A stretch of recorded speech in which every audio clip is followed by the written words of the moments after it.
Terima kasih atas kedatangannya, sehingga ini membutuhkan publikasi bagi masyarakat. Batu Ketua Munas Aremania, kemudian dari sebelahnya ada, dan sebelahnya lagi ada Mas Sarul selaku asesor yang juga mempunyai peran penting dalam menentukan calon presidium.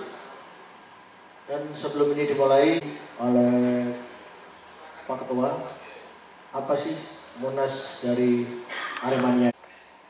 Apa dan mau kemana Munas Aremania yang pertama ini? Jadi memang kami ini dari basic supporter semua, yang memang kita sama-sama menginginkan adanya legalitas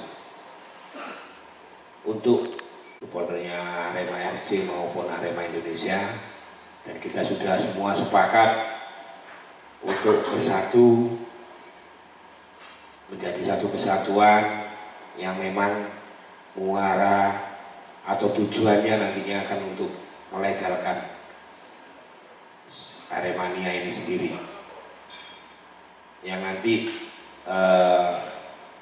awal langkah kita awali dengan Munas yang pada tanggal 1 dan 2 yang akan digelar hidup UMN.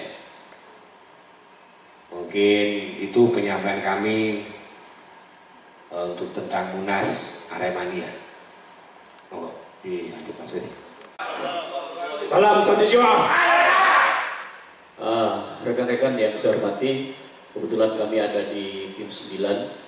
Tim 9 itu adalah dibentuk oleh Aremania yang hadir dengan tujuan ingin melembagakan, ya, yang meliputi dari Kota Batu, Kota Malang, Kabupaten Malang atau Semalang Raya.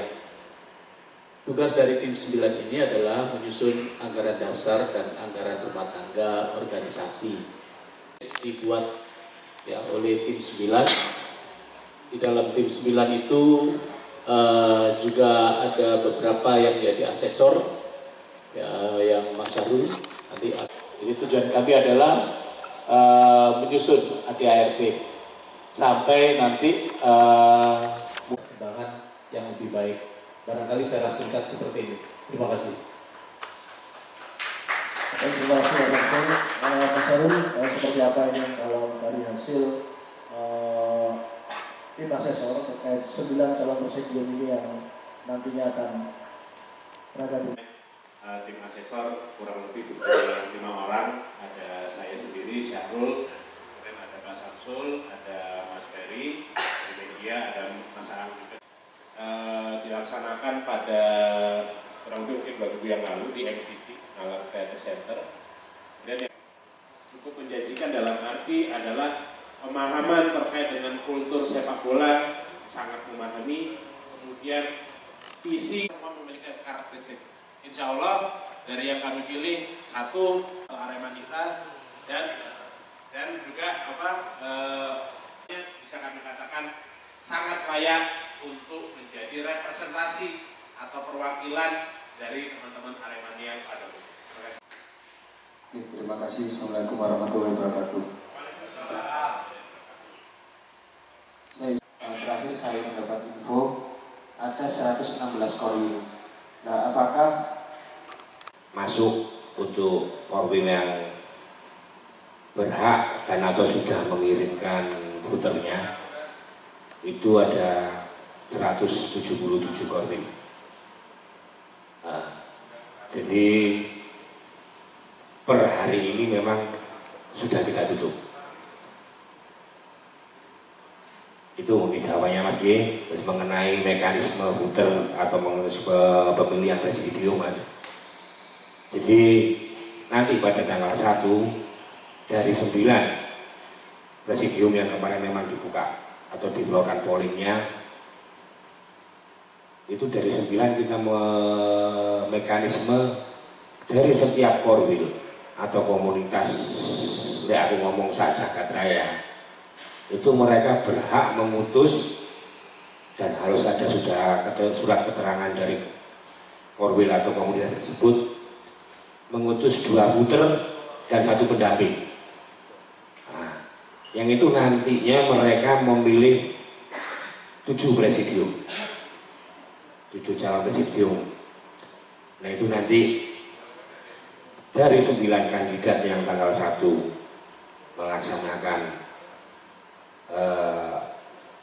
voting itu nanti akhirnya kita ambil 7 yang dijadikan presidium. Mungkin itu ada untuk sebuah supporter yang ingin menjadi dan sebuah supporter dengan legalitas sesuai dengan arahan dari Kemenpora. Ada pertanyaan? siap.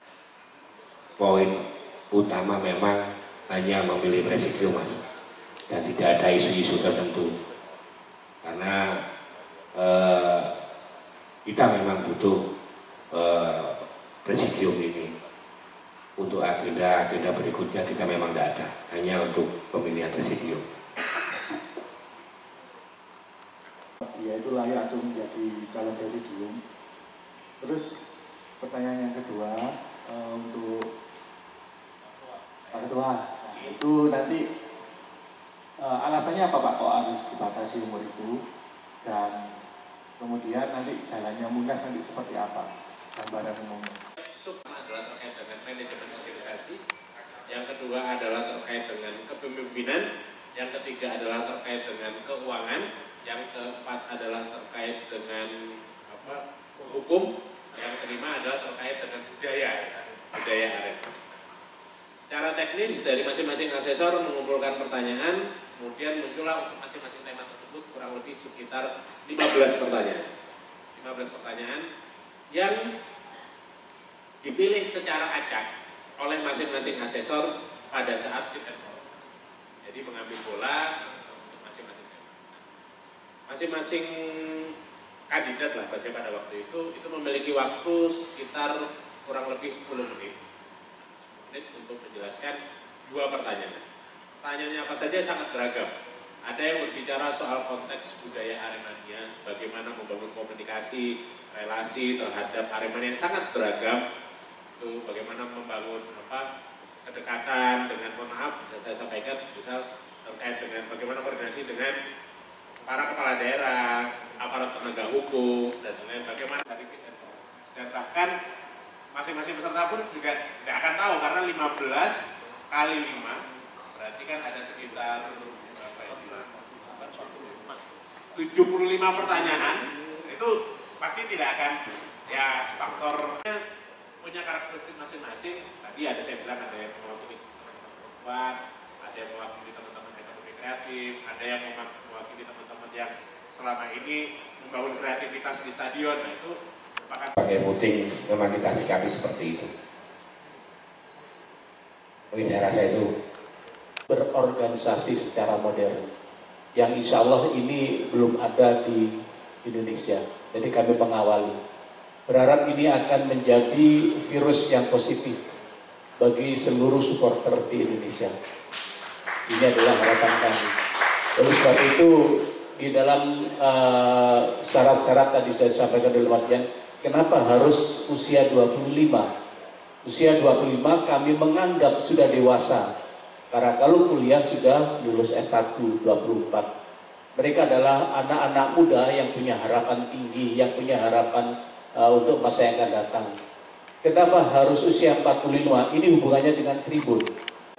Ya, yang akan menjadi membackup, banyak yang yang akan mendampingi.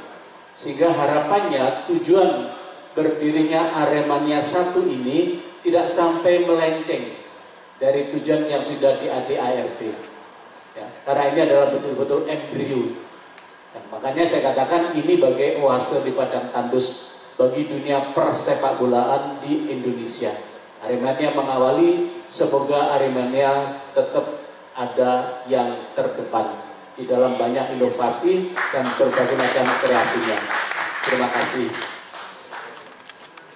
Saya Agung dari Aremania.net. Saya mau tanya kepada Pak Samsul ya, sebagai Ketua Tim 9. Nah, tadi kan dijelaskan Presidium Aremania 1 ini akan dijadikan sebagai organisasi modern. Nah itu nanti bentuknya seperti apa, Pak? Lalu struktur organisasinya seperti ketua atau jabatan-jabatan lainnya itu seperti apa nanti, Pak? Lalu yang kedua untuk Sambian Wakil Ketua, tadi kan dijelaskan akan mengundang supporter dari selain Aremania ya sana. Nah sejauh ini sudah ada konfirmasi dari mana saja yang sudah mengonfirmasi untuk datang? Terima kasih. Ya. Ada sedikit kekhawatiran kalau Aremania itu ada satu pengurus yang menjadi ketua. Kekhawatiran ini bukan muncul saat ini, tapi sudah muncul 20 tahun yang lalu. Bahwa mengorganize Aremania sebagai organisasi modern ada kekhawatiran dibawa ke ranah politik. Kekhawatiran itu terus menyelimuti hati Aremania sampai sekarang muncul ide baru. Maka muncullah ide yang dari kawan-kawan anak muda Aremania milenial ini untuk kembali mengorganize supporter ini. Karena banyak kelemahan tanpa organisasi ini. Tidak ada ketua, terus bagaimana kolektif kolegial yang dinamakan presidium. Sehingga di presidium silakan presidium mensepakati siapa yang akan menjadi ketua atau koordinator. Terserah, bisa bergantian tiap waktu yang mereka akan tentukan sendiri. Terus kepengurusannya bagaimana, silakan presidium akan menyusun kepengurusan seksi-seksinya apa yang dibutuhkan. Ya, kalau toh memang dibutuhkan apa itu seksi entrepreneur, yaitu sesuai mungkin itu adalah kebutuhan saat ini. Atau mungkin ada seksi tur saja, yaitu barangkali menurut kepengurusan itu yang dianggap tepat. Yang tua-tua seperti saya sudah expired, sudah Aremania kolonial ini, ya sekedar memberikan masukan saja lah. Kayak gini ya, kayak munua, kayak ini disini itu kayak gini. Tapi apapun bentuknya, keputusan ada di kepengurusan presidium sebagai ciri organisasi modern yang kita punya.